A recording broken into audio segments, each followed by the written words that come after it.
Om Shanti. Good morning. आज बाबा की 12/10/2021 की वाणी है। आज बाबा ने कहा कि किसी भी चीज में मोह नहीं होना चाहिए, चाहे वो अपना तन ही क्यों ना हो। ये तन भी मेरा नहीं है, ये बाबा की अमानत है और अमानत में कभी खयानत नहीं होती। किसी भी चीज को, जैसे कोई मेहमान है, अगर मेहमान किसी के यहाँ जाता है तो उसे पता है कि ये चीजें हम यूज करेंगे और उसके बाद छोड़ करके चले जाना है। ऐसे ही ये तन भी, ये शरीर भी भगवान की अमानत है। भगवान ने इसे यूज करने के लिए दिया। ये मेरा नहीं है, इसे छोड़ के जाना है। तो आज कल देवियों के दिन चल रहे हैं।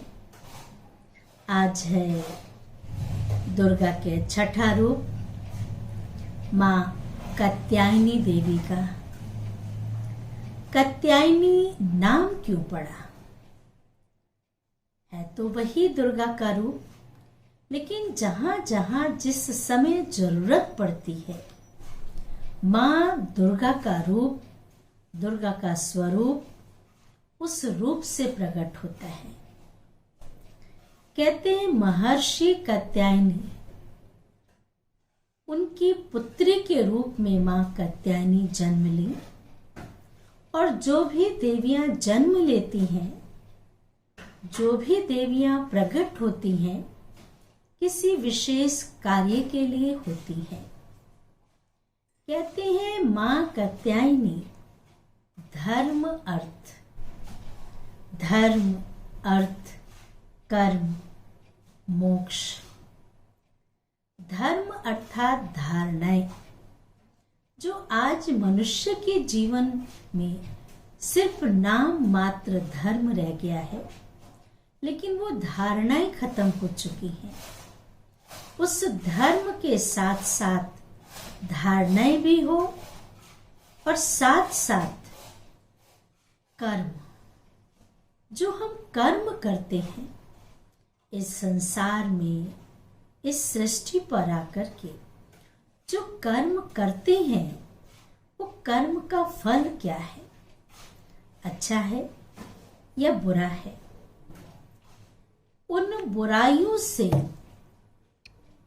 मुक्त करने के लिए माँ कात्यायनी, उन बुराइयों से मोक्ष दिलाने के लिए, वास्तव में देखा जाए कि मोक्ष किसी को मिलता नहीं है। मोक्ष अर्थात इस आवागमन के चक्र से न्यारा। लेकिन जो इस सृष्टि पर आया है, उसे जन्म मरण के चक्र में आना ही पड़ेगा। लेकिन मोक्ष किससे चाहिए? जब आत्मा परम धाम में होती है, परमात्मा के पास होती है, ब्रह्मलोक में होती है, तो आत्मा शरीर और विकारों से मुक्त है। वहां उससे तन नहीं है, उससे कोई विकार नहीं है। दूसरी बात, माँ कात्यायनी का सुनहरा रूप है, चमकीला रूप है, क्योंकि जिसने इन अच्छाइयों को धारण किया, दुनिया से, सृष्टि से उन बुराइयों को मुक्त किया, उन बुराइयों से मनुष्यों को मुक्त किया, उस माँ, ऐसी देवी माँ जो नई दुनिया, स्वर्ग, सुनहरी दुनिया, जो कहते हैं भारत सोने की दुनिया थी, सोने की नगरी थी, सुख शांति पवित्रता थी। जो सुनहरा रंग है वो है ही गोल्डन। गोल्डन अर्थात वो माँ गोल्डन दुनिया में रहती थी, जिसकी आत्मा चमक रही होती है, सुनहरी होती है, गोल्डन होती है, अर्थात पवित्र होती है। इसलिए तो आज हम माँ की पूजा करते हैं भिन्न भिन्न रूपों से। 4 भुजाएं दे देते हैं और आप देखेंगे हर माता के एक भुजा में कमल पुष्प होता है। कमल पुष्प इसलिए कि इस संसार में भी रहना है, परिवार में भी रहना है, लेकिन परिवार में रहते हुए उन बुराइयों से मुक्त होकर अपने जीवन को कमल की तरह, कमल के फूल की बहुत बड़ी गृहस्थी होती है, उसमें रहते हुए अपने आप को न्यारा और प्यारा बना के रखें। तो आज हम माँ कात्यायनी की पूजा, अर्चना या प्रार्थना या उन्हें याद करेंगे या उनसे शक्तियों की प्राप्ति करेंगे। अभी हम सुनते हैं बाबा की वाणी। सार है मीठे बच्चे, महावीर बनो, महावीर बनो और माया के तूफानों से लड़ने के बजाय, क्योंकि अगर हम युद्ध में ही अपना समय बिता देंगे तो पुरुषार्थ कब करेंगे। तो माया के तूफानों से लड़ने के बजाय अचल अडोल बनो। प्रश्न है, ब्रह्मा बाबा के सामने अनेक हंगामे होते भी कभी रंज नहीं हुए, क्यों? इतने लड़ाई झगड़े हुए, लोगों ने बहुत कुछ कहा, लेकिन बाबा कभी नाराज नहीं हुए, क्यों? क्योंकि उत्तर है, बाबा को नशा था। ब्रह्मा बाबा को बड़ा नशा था कि हमें तो बाप से वर्षा लेना है। लोग कहते हैं ना, मस्त राम मस्ती में आग लगे बस्ती में। तो दुनिया की परवाह नहीं किया, और ये नशा था कि हमें बाप से वर्षा लेना है। यह तो सब कल्प पहले माफिक हो रहा है, जो 5000 वर्ष पहले हुआ था हो रहा है, नथिंग न्यू। गालियां तो सबसे अधिक बाप को मिली, फिर कृष्ण को गाली, फिर कृष्ण को भी गाली देते हैं, भगवान को भी देते हैं, कृष्ण को भी देते हैं।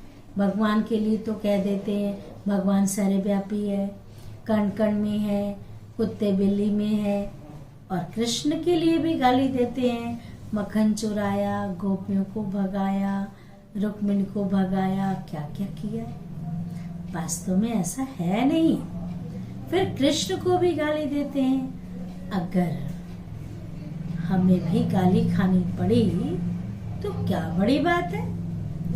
बाबा ने कहा कि अगर हमें भी गाली खानी पड़ी तो क्या बड़ी बात है। दुनिया हमारी बातों को जानती ही नहीं, तो जरूर गाली देंगे। जिसको ज्ञान का पता ही ना हो वो तो गाली देंगे ना।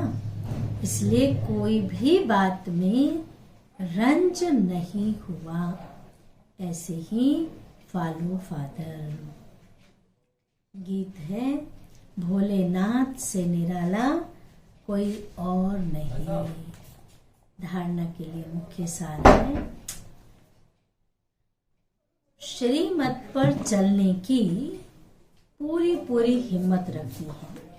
पहली पॉइंट है, श्रीमत पर चलने की पूरी पूरी हिम्मत रखनी है। किसी भी बात में डरना व नाराज नहीं होना है। कुछ भी हो जाए, किसी बात में डरना नहीं। डर उसे होता है जो कोई गलती करता है। नाराज वो होता है जो राज को नहीं जानता है। तो बाबा ने कहा नाराज नहीं होना है। दूसरी पॉइंट, अपनी रचना अपने हाथ में रखनी है। अपनी रचना अपने हाथ में रखनी है, उन्हें विकारों से बचाना है। आपकी संतान है, आप माता पिता हैं, क्यों नहीं कर सकते हैं? पावन बनने की राय देनी है। तो वरदान है, शरीर को ईश्वरीय सेवा के लिए अमानत समझकर कार्य में लगाने वाले, शरीर को ईश्वरीय सेवा के लिए अमानत समझकर कार्य में लगाने वाले नष्टो मोहा भव। विस्तार है, जैसे कोई की अमानत होती है, जैसे कोई की अमानत होती है तो अमानत में अपनापन नहीं होता। किसी ने आपको कोई चीज रखने के लिए दिया, ऐसा थोड़ी कि आप उसे सदा के लिए रख लेंगे, संभालने के लिए दिया है ना। तो शिव बाबा ने भी, ये तन बाबा का है, बाबा ने कहा मैं तुम्हें देता हूं, इसे संभालो अमानत की तरह। ममता भी नहीं होती है अमानत में, कभी अपनापन नहीं होता, ममता नहीं होती। तो यह शरीर भी ईश्वरीय सेवा के लिए एक अमानत है। यह अमानत रूहानी बाप ने दी है। ओह सौभाग्य ऐसा जीवन जो स्वयं भगवान ने दिया है। भगवान ने इस शरीर की भी और आत्मा की भी वैल्यू बढ़ा दी। तो अमानत रूहानी बाप ने दी है, तो जरूर रूहानी बाप की याद रहेगी। अमानत समझने से रूहानियत आएगी, अपनेपन की ममता नहीं रहेगी। रूहानियत आएगी, अपनेपन की ममता नहीं रहेगी। यही सहज उपाय है निरंतर योगी नष्टो मोहा बनने का। तो अब रूहानियत की स्थिति को प्रत्यक्ष करो। स्लोगन है, वानप्रस्थ स्थिति में जाना है तो दृष्टि वृत्ति में भी पवित्रता को अंडरलाइन करो। दृष्टि वृत्ति में भी पवित्रता को अंडरलाइन करो। अच्छा, ओम शांति, ओम शांति, ओम शांति।